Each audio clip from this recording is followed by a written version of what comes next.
Olá, tudo bem com você? Eu espero que vocês estejam todos bem. Estamos aqui para mais um vídeo, vamos aprender mais um pouco da Palavra de Deus juntos. A comunhão dos santos é o que Cristo quer que nós façamos quando nós vamos para a igreja, né? Mas vamos lá, hoje nós vamos ler a parábola do filho pródigo. Acho que todo mundo conhece, né? Mas hoje eu quero ler, eu quero fazer um estudo da segunda parte da parábola do filho pobre, todo mundo do filho pródigo. Todo mundo sabe que ele foi um filho que pediu sua herança para o pai, e tem uma série de coisas aqui que deixa essa parábola terrível para o povo daquele tempo, para o povo judeu. Um filho só pegava a sua herança quando o pai morria. Então aqui tem uma coisa que já diz, mostra para o pai que aquele filho preferia que ele estivesse morto, porque o que interessa para ele é a herança, é o dinheiro, né? E ele tem outro filho também que fica ali na casa. E esse filho que perde a herança, o pai dá para ele, o pai deixa ele fazer o que quiser. E aí vai embora. Aí se você sabe que ele gasta em jogatina, vira um alcoólatra, vai cheirar, vai usar em droga, né? Que se fosse o tempo de hoje, né? Mas ele fez tudo aquilo que o mundo daquele tempo oferecia. E ele fez muitas coisas, né? E acabou o dinheiro, porque ele foi só gastar, ele viveu só gastando. Vai saber quantos anos, quanto tempo, né? Esse rapaz viveu com essa herança, gastando. Não era pouco dinheiro, não ia acabar tão em pouco tempo. Então ele ficou muito tempo nessa baderna, vamos dizer assim, nesse curtir a vida, como se diz hoje, né? E ele foi curtido mesmo, quando você coloca conservas para curtir, ele foi curtido daquele jeito. É isso que eu sempre lembro quando alguém diz assim: ah, eu vou curtir a vida. Eu logo lembro, eu falo, vixe, a hora que voltar, vai voltar sem a casca, sem o miolo, todo estourado. É sempre assim, acaba sempre assim, né? Então o que aconteceu? Esse filho fez tudo isso e acabou o dinheiro e ele não tinha nem como voltar para casa. Ele foi trabalhar numa fazenda de um cara lá que falou que ia dar coisa para ele e colocou ele para tratar de porcos. Aí vem outra coisa terrível para o povo judeu. Porco era um negócio terrível para o porco judeu, era sujo, era imundo. Eles nem tocavam, eles nem podiam ver porco na vida dele. Então, ele foi lá e aí o que acontecia? Ele brigava com os porcos para catar as bolotas da lavagem dos porcos, né? E porque o cara não deu nada para ele, foi enganado, sempre enganado. E aí ele caiu em si, diz a Bíblia que ele caiu em si. E o que é cair em si, né? Cair em si é quando a gente olha para dentro. Cair em si é quando a gente vê toda a porcaria que nós fizemos na vida. Cair em si é olhar para o lado, olhar para o outro, olhar para dentro e ver toda a patifaria jogada na nossa cara. Todo o estrume da nossa vida que nós fizemos nos lameando, nos encardindo. E todos os sonhos, todos aqueles que você sempre quis na sua vida simplesmente vira farelo, desaparece. E você fica aí, ó, né? Nunca mais vai conseguir nada de novo. Olhe lá, talvez. Mas esse homem caiu em si, diz a Bíblia. Que ele acordou. Ele acordou quando ele estava brigando com os porcos. E você sabe que porco é um bicho terrível, né? Ele te mata, ele te come, né? Então, ele caiu em si. A Bíblia diz que ele falou: vou voltar para a casa do meu pai. Pois lá na casa do meu pai, os trabalhadores do meu pai estão muito melhores do que eu. Eu vou voltar e pedir um trabalho para o meu pai. Não vou voltar nem para voltar para a casa do meu pai. Eu vou pedir para voltar para ser um servo do meu pai. Então ele caiu em si realmente, o coração dele, o interior dele mostrou toda a besteira que ele tinha feito na vida dele. E ele resolveu voltar. E a Bíblia diz que o pai dele viu ele de longe. Provavelmente o pai dele esperava todos os dias sentado ali na beira da fazenda, na entrada da fazenda, provavelmente, né? Esperando que esse filho, porque o pai dele sabia que cedo ou tarde esse filho iria voltar. Porque pai é pai, amigo, né? Pai é pai. E ali, essa simbolização é de Jesus, é de Deus, que está mostrando a nós que Deus deixa nós fazermos tudo aquilo que nós quisermos.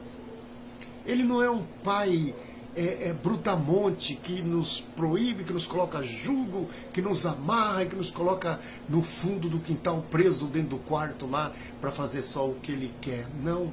Ele deixa nós fazermos o que nós bem entendemos, depois que tudo que nós rebelamos contra ele cai sobre nós, que nós acordamos, claro que com o toque do Espírito Santo, porque se Deus não tocar em nós primeiro, nós jamais iremos para Deus, porque é isso que a Bíblia diz, que não existe um justo sequer no mundo, nenhum homem busca Deus, a não ser se Deus não procurar ele primeiro. Então, com o toque do Espírito Santo, esse homem caiu em si. E isso está mostrando isso, que Deus espera, com o toque do Espírito Santo dele, que nós voltamos para Deus. E que nós voltamos do jeito que nós estamos, porque lá nós seremos lavados, nós seremos tratados, nós seremos cuidados e nós seremos libertos por Cristo. Nós seremos libertos pelo Espírito Santo. Nós seremos recebidos pelo Deus de amor. Né? E aconteceu isso. Só que na segunda parte, assim que esse homem chegou, assim que esse rapaz mais novo chegou, que esse homem pegou ele, vamos ler aqui, o que aconteceu. Versículo 20 diante diz assim, Lucas 15, versículo 20 diante diz assim: então voltou para a casa de seu pai. Quando ele ainda estava de longe, seu pai o viu. Cheio de compaixão, correu para o filho e o abraçou e o beijou. O filho disse: pai, pequei contra os céus e contra o Senhor, e não sou mais digno de ser chamado seu filho. O pai, no entanto, disse aos servos: depressa, tragam a melhor roupa da casa e vistam nele, colocam-lhe um anel do dedo e sandálias nos pés. Matem o novilho vivo, gordo, faremos um banquete e celebraremos, pois este meu filho estava morto e voltou à vida, estava perdido e foi achado. E começaram a festejar. Esse homem não esperou nem o filho dele falar nada, né? Ele disse: pai, pequei contra os céus, quer dizer, pequei primeiro contra Deus e depois contra ti. O pai já abraçou ele, já mandou colocar uma roupa nova, que ele é filho do rei, ele é filho do dono ali da fazenda. Mandou colocar um anel no dedo, que quer dizer um anel da família, muito tempo tinha isso, né? E colocou sandálias no pé, porque o homem não anda descalço. Então mandou matar um novilho gordo, gostoso, bonito, e fizeram a festa.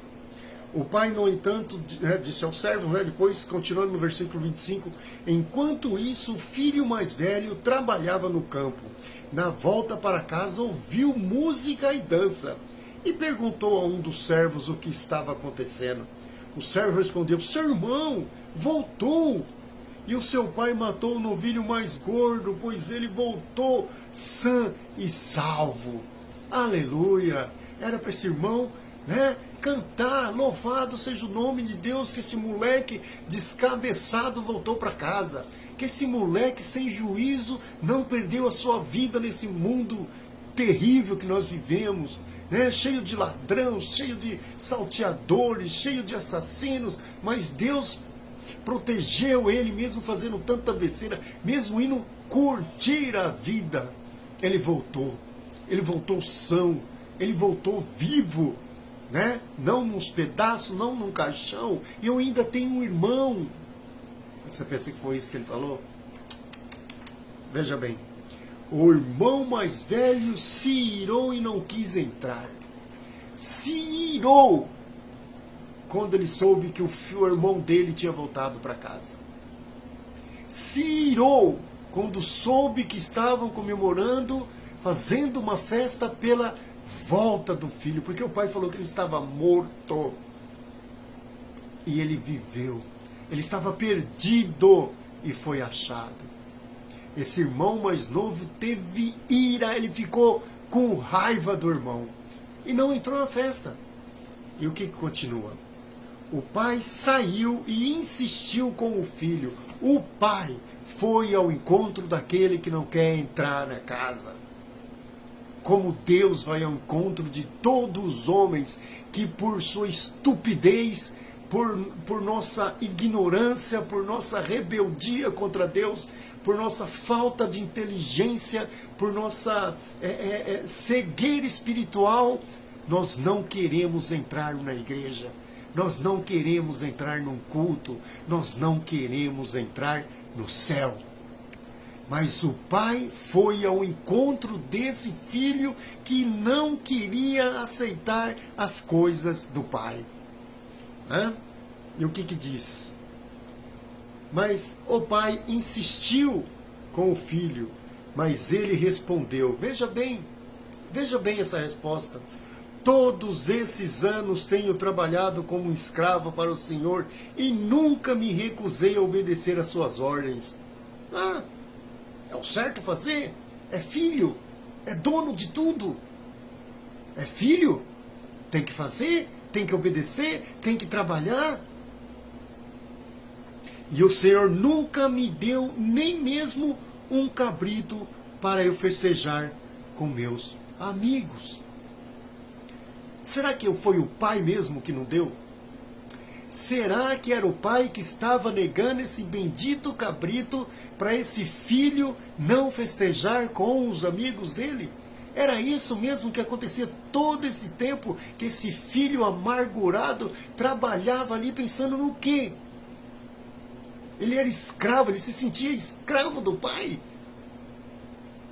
Ele disse que trabalhava como escravo e nunca ganhou nada. Como nunca ganhou nada? É tudo dele. Veja bem. Mas quando esse seu filho volta depois de desperdiçar o seu dinheiro, o filho continuou falando, o senhor nunca me deu nada. Mas quando esse seu filho voltou, desperdiçar o dinheiro com prostitutas, o Senhor comemora matando um novilho. O novilho é meu. Eu tenho direito. Eu sou trabalhador. Eu sou certinho. Ele é errado. Mate ele. Jogue ele no lixo.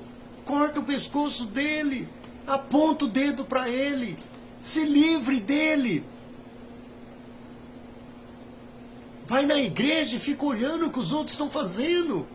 Vai na igreja e fica observando a roupa dos outros. Vai na igreja e se ninguém cumprimentar, começa com graça.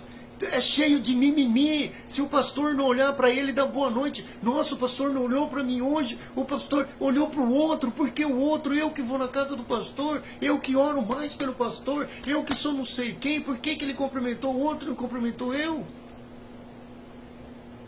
Eu sou mais filho, eu sou mais santo, eu sou mais poderoso, eu tenho carro novo, a minha casa é maior que a dele, o meu dízimo é maior que o dele, o meu dinheiro é mais que o dele, ele é um pobre miserável, ele é um deficiente físico, o outro anda de cadeira de roda, o outro não tem dinheiro para nada, vive pedindo dinheiro na igreja, mas eu sou o bambambam, então o pastor tem que me cumprimentar, o pastor tem que me abençoar, o pastor tem que pedir, me beijar para todo mundo ver.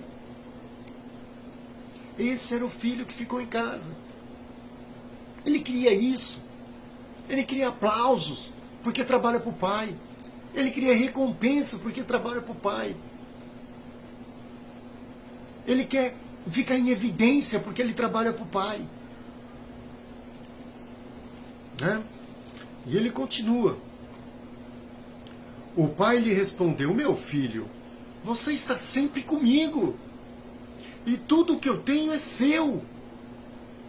Mas tínhamos de comemorar este dia feliz, pois seu irmão estava morto e voltou à vida, estava perdido e foi achado, e você não está nem aí. Você só quer saber do cabrito que eu não te dei. Você não está nem aí com seus irmãos. Você não fica feliz no dia de batismo. Você nem vai para a igreja no dia de batismo. Você é um filho perdido dentro de casa. Isso que você é. Você é uma ovelha desgarrada dentro do rebanho. Alguém disse que pior que estar perdido longe de casa é estar perdido dentro de casa.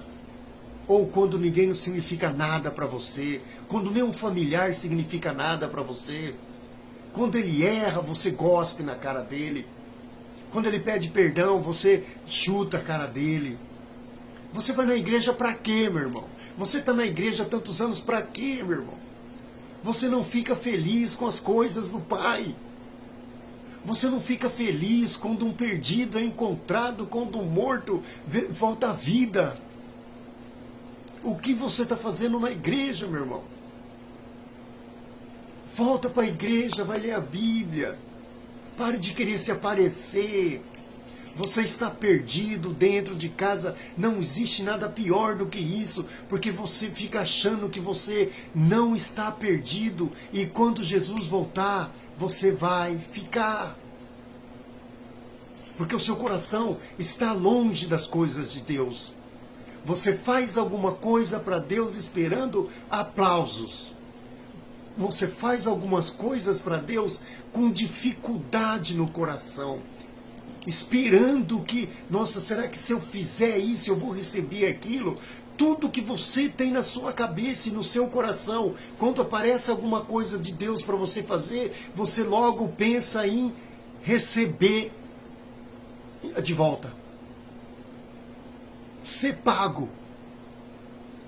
Com Deus não se faz barganha. Você está aqui para servir. Você não está aqui para ser servido. Essa parábola, esse segundo ponto dessa parábola, é para a gente fazer uma reflexão nossa sobre nós mesmos. O que estamos sendo nesse mundo? O que estamos sendo dentro das nossas igrejas? O que estamos sendo para o nosso próximo? Dedão apontado para todo mundo? Quer aplausos toda hora? Como que você quer ser aplaudido no mundo que matou o Senhor que você diz que segue? Como? Deus abençoe você.